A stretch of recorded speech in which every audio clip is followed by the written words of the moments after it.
Go, go, go, go.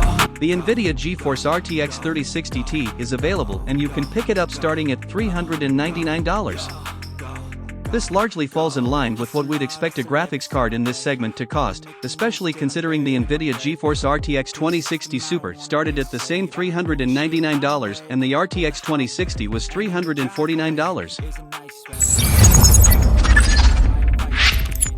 The RTX 3060 Ti falls right around the same price as the RTX 2060 Super, while being as powerful as the RTX 2080 Super, a card that retailed for $699. That card was a 1440p Ultra machine, and so it follows that the 3060 Ti will be as well, and now it's way cheaper.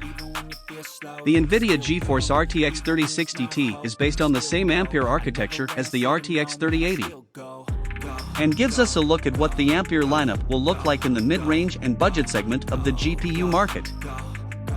This isn't exactly going to be the graphics card that'll push Watch Dogs Legion with ray tracing at 4K, but it is definitely up to doing it at 1080p. With this graphics card, you're getting 8GB of the same GDDR6 memory found in the RTX 3070, paired with 38A streaming multiprocessors.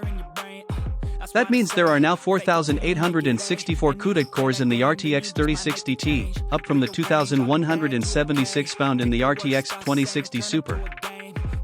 Power consumption sees an increase over the RTX 2060 Super, but it's not as pronounced as other cards in the Nvidia Ampere lineup. The total graphics power is 200W for the RTX 3060 Ti, up from the 175W of the RTX 2060 Super. With Ampere, and thus the RTX 3060 Ti, Nvidia was able to engineer the SM to have one of the data paths essentially able to pull double duty. Which is why the amount of CUDA cores has effectively doubled per SM with Ampere.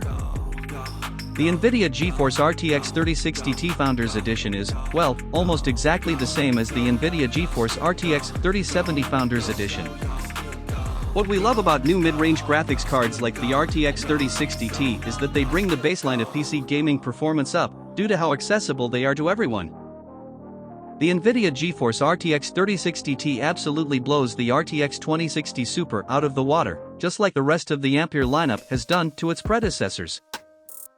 In 3D Mark x Spy Extreme, for instance, which is a test geared towards 4K gaming performance in DirectX 12, which current-gen games will mostly be using, the RTX 3060 Ti is 38% faster than the 2060 Super. And, in the Port Royal test, which tests raw ray tracing performance, Nvidia's new GPU is 39% faster than its Turing equivalent. But what's more impressive is how the RTX 3060 Ti compares to the RTX 2080 Super. Nvidia is claiming that the RTX 3060 Ti is faster than the RTX 2080 Super, but that's a little bit of an overstatement. However, the RTX 3060 Ti is around the same level of performance as the RTX 2080 Super, which is still incredibly impressive, given the price of this new card. In actual games, the RTX 3060 Ti obviously kills it. In Metro Exodus without ray tracing and on the ultra-quality preset at 1440p, the RTX 3060 Ti manages 69 frames per second to the RTX 2080 Super's 68 frames per second, which is within margin of error. When you turn on ray tracing, however, the third-generation RT cores get to stretch their wings, with a wider 8% performance lead. Throughout most of the games we tested the Nvidia GeForce RTX 3060 Ti in, the graphics card showed its strength in 1440p gaming, with only Red Dead Redemption 2 and Total War 3 Kingdoms resulting in frame rates less than 60 frames per second at max settings. And, considering just how heavy those two games are, the RTX 3060 Ti's scores of 55 frames per second and 59 frames per second, respectively, is damn impressive.